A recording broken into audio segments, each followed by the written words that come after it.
Hey Tom, good afternoon. How are you? Good. How are you? Doing fine. Thank you for making time for this short interview.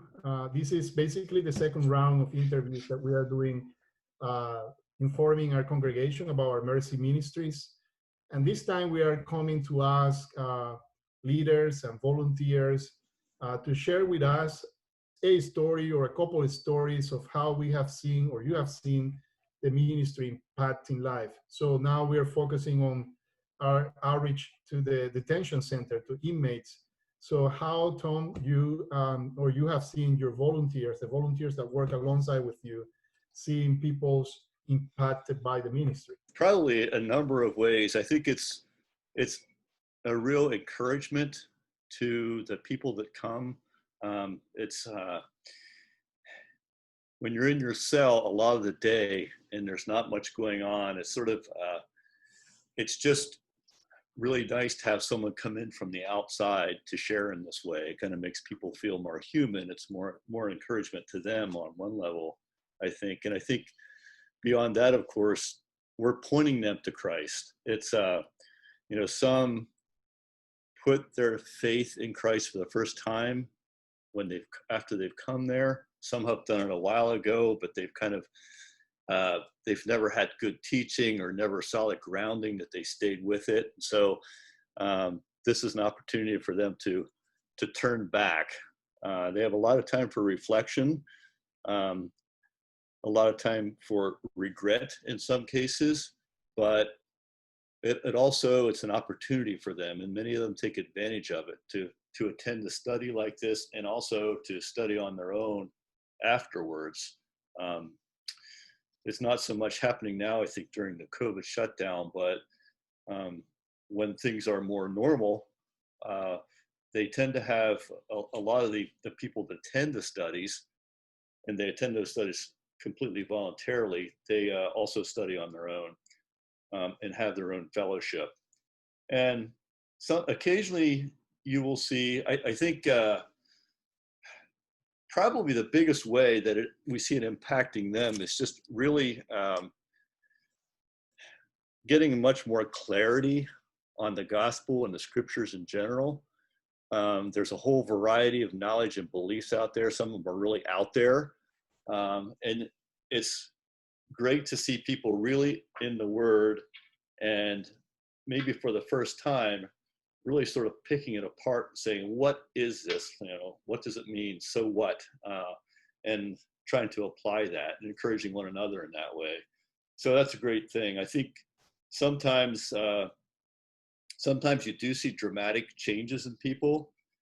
As they begin to trust the Lord for the first time. We had one guy who came in who was really hard-hearted and angry, and he was sort of I guess he was perhaps, I think, going through the motions as a Catholic for many years, but it didn't really mean much to him until he came and was taken in a sense, by a number of other Christians who were in the unit and came coming to the study, and the Lord really softened this guy's heart, and it was pretty remarkable to see.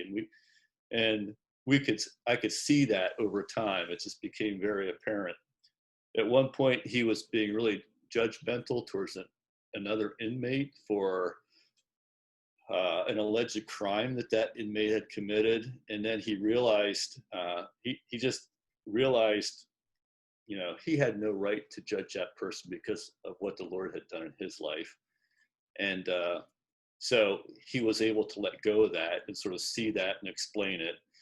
And that particular individual has purchased books that I've recommended from 10th authors and read them. And, so it's just been a great thing. I think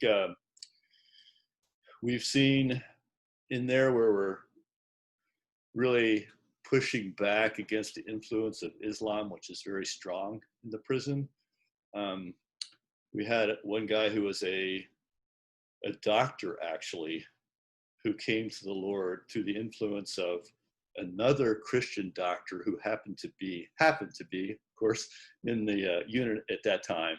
And so that was remarkable to see as well. We had another former Muslim from the Middle East who attended the study the whole time he was there, and as time went on, contributed to the study. There's many examples.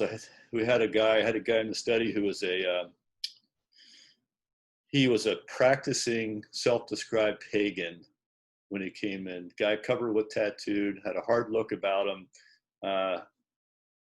but that look softened a lot. He said that he started coming to the study and admitted one night that this was his third incarceration and he was just utterly at the end of himself.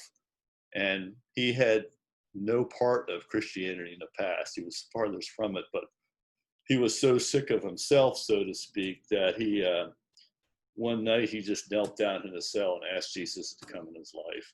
And he said, since that time, he has never felt freer, even though he's locked up, and he hates being locked up. So there's lots of examples like that that are really pretty remarkable. Yes, thank you for sharing these stories with us. We know that we're looking forward to the time that we could resume our ministry there. And we have heard that there might be some possible trainings on September, and we look forward to that as well. And we are encouraging members of our congregation to inquire, to see if they would be interested. Maybe we could get some meetings together just for information through Zoom, so they could hear about the ministry more in details and consider to serve us or to serve with the team that is going. Thank you so much, Tom, for your ministry and your commitment, for your time right now to share with us. Yeah, absolutely. My pleasure. And one thing I'd add about that, Enrique, is that the ministry at the Federal Detention Center has been historically every Tuesday night from 7:30 to 8:30. I think we said that in a former video. And while it's useful to have consistency in that, there is flexibility in that.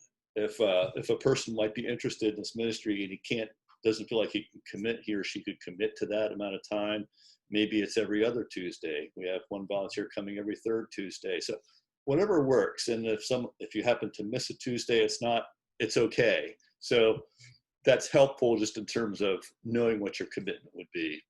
Yeah, that's very good. Good to know that. Great. Right, Tom, thank you so much and have a good rest of the day. Thank you. All right, you too, Enrique. Take care.